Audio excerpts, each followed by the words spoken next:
both the U.S. and Germany now leaning, or we're just leaning there. You pushed us there. I mean, we didn't want to, but I mean, you're making us kind of lean that way. Authorizing heavy tanks for Ukraine. Doesn't it smell like World War III? Man, we've only been talking about this for about 10 years. Let's go. Now the U.S. is leaning toward sending Ukraine its advanced M1 Abrams tank. Phenomenal tank, by the way. Incredible, incredible tank. I believe it's got a jet engine that runs the tank. So go check it out. Here it is right here, actually, by the way. So beautiful tank. It truly is an incredible work of art. Killing machine, though, and I don't know why. I mean, it'd be great if it's a beautiful tank. I would love it to just sit in a museum, and we can, maybe like test drive. You go to Las Vegas and we go test drive it and like have fun or something like that. But apparently, the Biden administration is leaning towards sending a significant number of M1 Abrams tanks to Ukraine, and an announcement of the deliveries could come this week.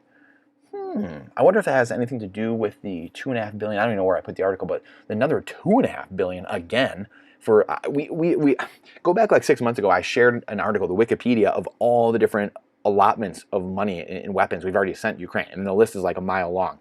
And I mean, this is just comedy hour, and this, and then they just announced one like in the last day or two, last couple of days, of another $2.5 billion being sent over. This is aside from that. Now they're leaning towards. I thought this was just like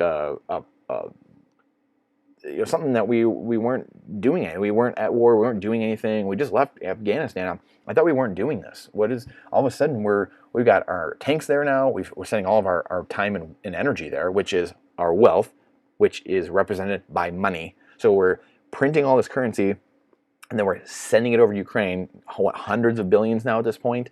And so that's all future inflation. We have to pay through, we have to pay for that through higher prices and everything we buy, whether it's high, oil prices, goods and services at the store, whatever it is.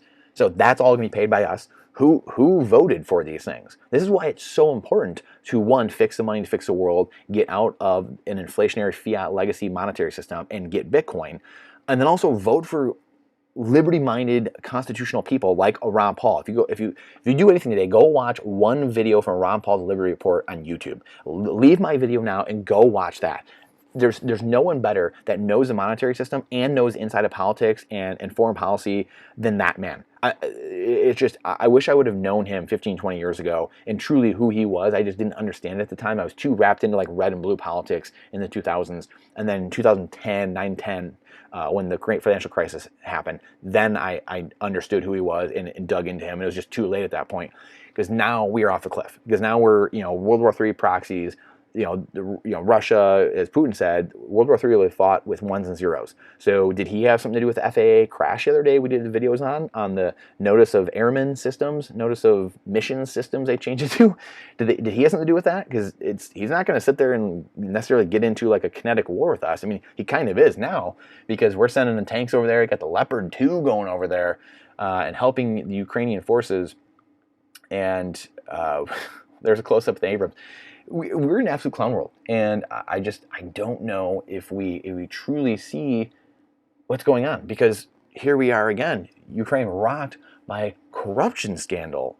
Who would have thought one of the most corrupt countries in the world would be embroiled in a corruption scandal? And mind you, I just told you that we sent now they're having scandals because they don't know where the money is going, as we literally have asked many times, who's auditing this? We've done many videos and blogs on who's auditing any of this, and then we sent people over there to weapons inspectors to like, who's going over, and they're like, yeah, we've done like 5 to 10% of what we've given. I mean, you can't make this stuff up. And the problem is, like, there's no adult in the room ever to be like, what are you talking about, 5 to 10%? Like, if this was like a private company or something like that, you'd be like, what do you mean you've audited only 5 to 10% of our assets and our liabilities? Or where is everything? Like, go do 100%, or we might be bankrupt, or we might be. And by the way, that reminds me, we are bankrupt.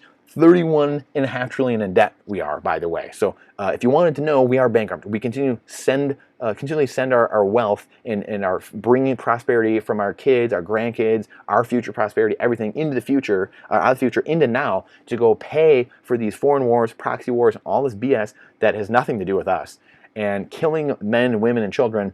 and just to pad the pockets of our the Raytheon and Boeing and Lloyd Austin, who was our defense secretary, who just happened to be at and they all do it. They were just at he was the cabinet member. He's cabinet member now, and he used to be on the board of whatever Raytheon. You can't make this stuff up. It's the military-industrial complex that we've been warned about. That's the saddest part. We've been warned about all these things.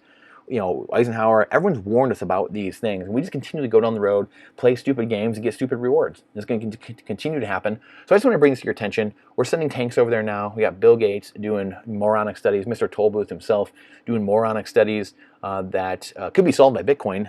Bill, are you worried about methane from cows? Well, newsflash, Mr. Science over here, the new Bill Nye, the science guy, is trying to change all science in nature, trying to blot out the sun with pixie fairy dust, and then trying to change cow farts. You do realize that it's been billions of years that it's been like that, right? And everything's fine. Earth's still here.